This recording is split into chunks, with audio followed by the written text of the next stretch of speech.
పంపమతాని గారు చాలా సంవత్సరాల నుండి మా పరిచయం. మా ఇద్దరికి ఉన్న అనుబంధం అంత ఇంటి కాదు, ఎందుకంటే హోదా వచ్చిన తర్వాత కొంచెం తగ్గింది. అన్నగారు మా మధ్య ఉండడం అనేది చాలా సంతోషం. మరి అన్నగారు కూడా క్రైస్తవుల పట్ల నేను వెళ్ళి ప్రతి గ్రామంలో నేను చూసినవన్నీ కూడా వాస్తవాలు ఉన్నాయి కాబట్టి ఆవేలి పట్టణంలో మహాపట్నంలో 11 ఎకరాల 25 సెంట్లు మన క్రైస్తవ సమాధుల స్థలం మరి ప్రభుత్వం ఇవ్వడం జరిగింది. గ్రామ స్థాయిలో కూడా సమాధుల స్థలాన్ని ఏర్పాటు చేయడానికి ప్రభుత్వము మరి ఎన్నోసార్లు అర్జీలు పెట్టుకోమంది, కానీ కొంతమంది నిర్లక్ష్యం కూడా ఉన్నారు ఇక్కడ. కాబట్టి ఈ సంవత్సరం మనకు మన శాసనసభ్యులు, గౌరవ శాసనసభ్యులు వీటన్ని విషయంలో చేయడానికి ఆలోచన కలిగి ఉన్నాడు. కాబట్టి మీకు ఏ సమస్య ఉన్నా దాని అంతటినీ కూడా మన ఎమ్మెల్యే గారి దృష్టికి తీసుకుని వస్తే సమస్య పరిష్కార దిశగా మేము కూడా అన్నగారి దగ్గరికి వెళ్ళి ఆలోచన చేసి ఏ విధంగా వెళ్ళడానికి మేము ప్రయాసపడతాం. దయచేసి గ్రామ స్థాయిలో సమాధాన స్థలం లేదు. కొన్ని ప్రాంతాల్లో, కొన్ని గ్రామాల్లో మేము చూసినప్పుడు టిప్పనకల్లో కొంత కొండ ఉంది.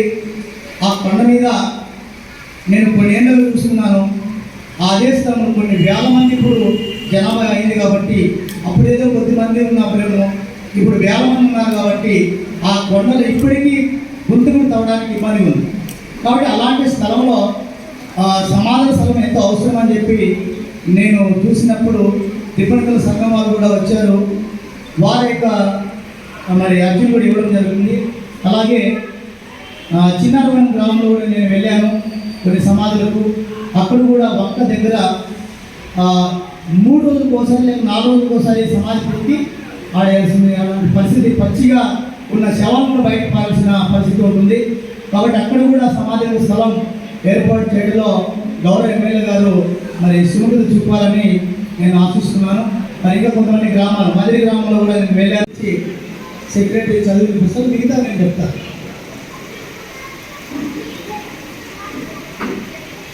అది మన శాసనసభ్యులు డాక్టర్ పివి పార్థసారథి గారు ఏడాది క్రితం 2024లో మరి ఆదోళనలో ప్రవేశించినప్పటి నుండి ఎలక్షన్ ముందు ఏ విధంగా అయితే నియోజకవర్గం అంతా వారు తిరుగుతూ ప్రచారం చేశారు, ఎలక్షన్ తర్వాత మరి గెలిచిన తర్వాత కూడా వారు అదేవిధంగా నియోజకవర్గం అంతా తిరుగుతూ ఆదోళనలో ఉన్న వార్డులు అయితేనేమి, ఆదోళన నియోజకవర్గంలో ఉన్న గ్రామాలు అయితేనేమి సంచరిస్తూ అక్కడ ఉన్న పరిస్థితులు తెలుసుకోవడానికి, సమస్యలు తెలుసుకోవడానికి, వాటిని పరిష్కార దిశగా ముందుకు నడిపించడానికి వారు ఎంతగానో ప్రయాసపడుతున్నారు.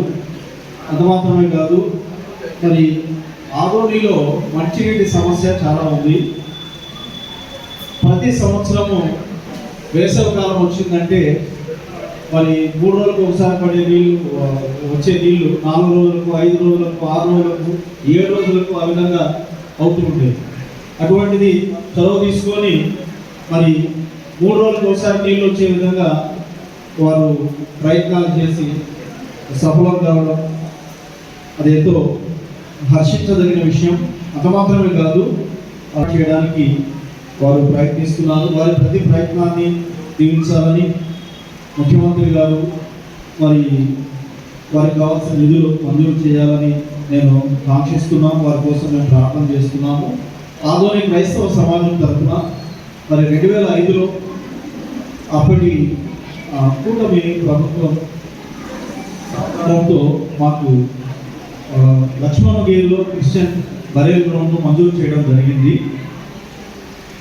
ఆ బరేల్ గ్రౌండ్ కాంపౌండ్ వాళ్ళ విషయంలో గడిచిన ప్రభుత్వాలు సుమారు 10 లక్షల వరకు మాకు పండించారు. కొంత వర్క్ జరిగింది, ఇంకా చాలా వర్క్ పెండింగ్గా ఉంది. మాకు కాంపౌండ్ వాళ్ళ యొక్క అవసరం చాలా ఉంది. కాబట్టి మరి మిగిలిన పని కోసం అవసరమైన నిధులను మంజూరు చేయించవలసిందిగా, కాంపౌండ్ వర్క్ జరిగించవలసిందిగా మరి ఎమ్మెల్యే గారిని కోరుతూ ఆదోని క్రైస్తవ సమాజం తరఫున వారికి ఒక రిప్రజెంటేషన్ సిద్ధం చేయడం జరిగింది. అదేవిధంగా మరి రెండవ సమస్యగా ఆదోనికి కమ్యూనిటీ హాల్ లేదు, క్రిస్టియన్ కమ్యూనిటీ హాల్ లేదు. క్రైస్తవులకు పెద్ద సంఘాల వాళ్ళు వారి వారి చర్చెస్లో వారు చేసుకుంటున్నారు. చిన్న సంఘాల వాళ్ళు పేద క్రైస్తవులు మరి వివాహాలు చేసుకోవడానికి చాలా ఇబ్బందులు పడుతున్నారు. దాని విషయమై సుమారు 10 సంవత్సరాల నుండి మేము ప్రయాసపడుతున్నాం. ఎంతోమందికి రిప్రజెంటేషన్స్ ఇచ్చాం. మరి ఎమ్మెల్యే గారు పార్సార్థి గారి దృష్టికి మేము తీసుకొని వెళ్ళినప్పుడు వారు స్పందనలో అర్జీ ఇవ్వమన్నారు. సబ్ కలెక్టర్ గారికి అర్జీ ఇచ్చాము. దాని విషయమై ఎమ్మెల్యే గారు చొరవ తీసుకొని మాకు స్థలం కేటాయించాల్సిందిగా వారిని కోరుకుంటూ ఉన్నాము. అదేవిధంగా మరి ఆదోని పట్టణంలో నియోజకవర్గంలో ఉన్న పేద క్రైస్తవ పాస్టర్లు, తర్వాత పేద క్రైస్తవులకు నివాస స్థలాల విషయమై కూడా మరి ఒక అర్జీని ఎమ్మెల్యే గారికి ఇస్తూ ఉన్నాం. వారి విషయంలో సహకారం అందించి మరి ఆదోని నియోజకవర్గంలో ఉన్న పేద క్రైస్తవులకు, పేద పాస్టర్లకు అవసరమైన నివాస స్థలాలు ఇప్పించాలని వారికి మనవి చేస్తూ ఉన్నాం. ఈ యొక్క రిప్రజెంటేషన్స్ 3 కూడా మరి పెద్దలు ముందుకు వచ్చినట్లయితే ఎమ్మెల్యే గారి చేతికి అందించడం జరుగుతుంది.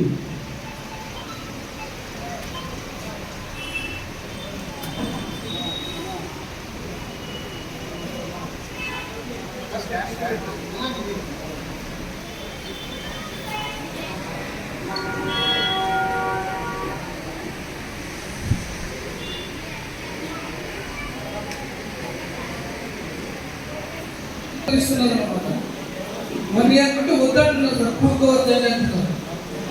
మీరు చర్చ కడితే చర్చ కూడా తప్పు. ఖచ్చితంగా మా పైన దయ ఉంచి ఈ యొక్క మా యొక్క సమస్యని మీరు తెలుసుకొని మరి మన మారుమూల గ్రామం, మా గ్రామంలో కనీసం ఒక 13 కిలోమీటర్లు మాత్రమే ఉంది. అయినా ఏ అభివృద్ధికి నోచుకోలేదు ఇంతవరకు కూడా.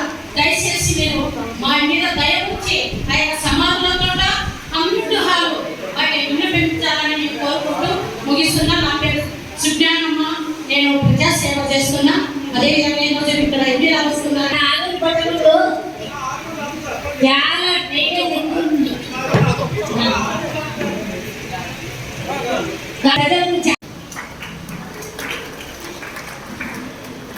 మీరు కావాలంటే వాళ్ళు అడగండి.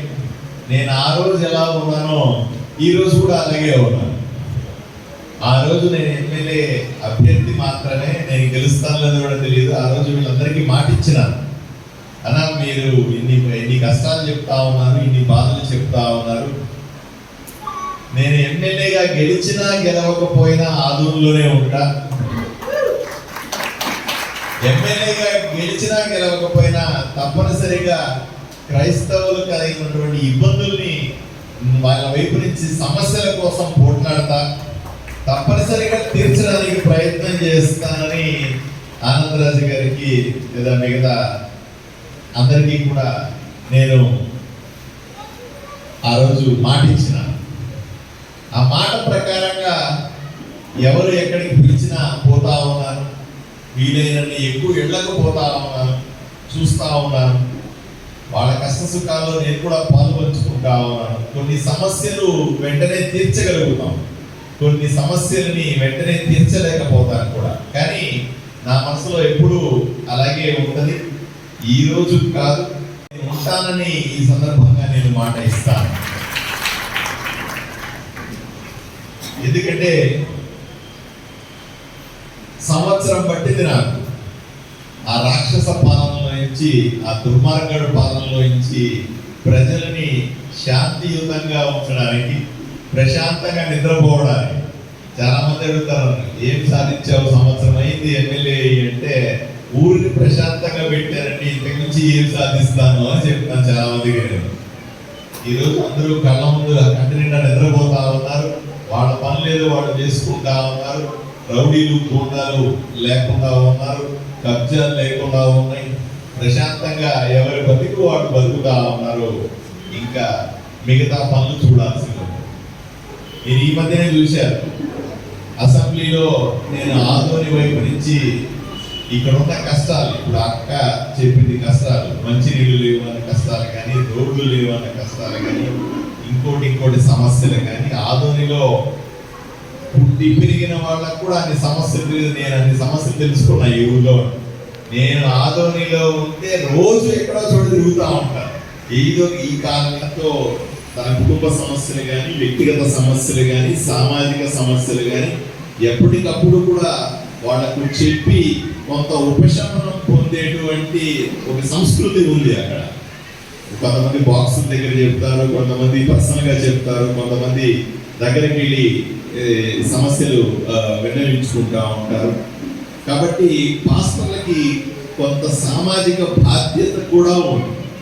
ఏ ఊరిలో అయితే మనం చర్చి నడుపుతామో, ఎక్కడ కొంతమంది భక్తుల కోసం అయితే మీరు దేవుడు నమ్మిన విశ్వాసం ఉన్న వాళ్ళ కోసం ఒక ఇల్లు, ఒక దాన్ని చర్చ్ నడుపుతారో వాళ్ళకందరికీ కూడా వాళ్ళ కుటుంబాల పట్ల బాధ్యత కూడా ఉంటుంది. సో దీన్ని తీర్చుకోవడం కూడా మనకు అవసరమే. మిమ్మల్ని ఎందుకు ఈరోజు ప్రత్యేకంగా రమ్మని నాకు ఎంతమంది వచ్చారో తెలియదు. ఈరోజు ఎంతమంది పాస్టర్లు మాత్రం చేతులు ఎత్తండి ఒకసారి. ఒక 50 మంది పాస్టర్లు ఉన్నారు, కనబడుతున్నారు. 167 మంది పాస్టర్ని కలవాలనుకుంటున్నాను. తప్పనిసరిగా నాకు ఈ ఊర్లో ఉన్న ప్రతి ఒక్క చర్చి కష్టాలు కావాలి, వాటిని తీర్చడానికి